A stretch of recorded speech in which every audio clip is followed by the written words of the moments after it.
Сайн байцгаана уу? Намайг Чанар мэддэг. Би Байгалийн төрхөө музей эрдэмчлэгийн нээлттэй сургуулийн хэсгийг хариуцж ажилладаг.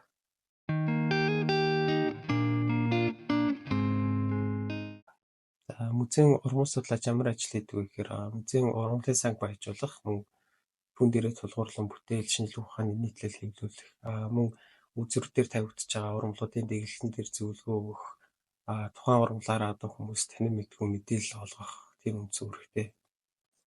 За музейн сан мөрөг баяжуулах ажил хэрхэн явагддаг вэ гэхээр мэдээж хээрийн судалгаа хайгуулын ажлаас эхэлнэ.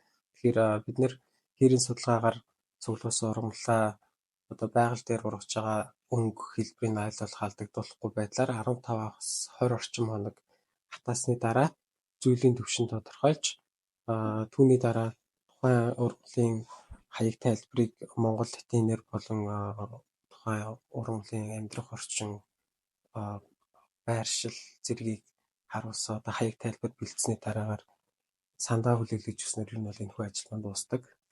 За одоо манайд ямар ажил явж байгаа гэхээр бид нэр музейн сан өмөргөө олон улсын гербарын санд бүртгүүлсэн байгаа. Одоо энэхүү ажлын хүрээнд гербарын сангаа олон улсын стандартад нийцсэн тамга, тэмдэг, тайлбар болон баркодтай болохоор ажиллаж байгаа.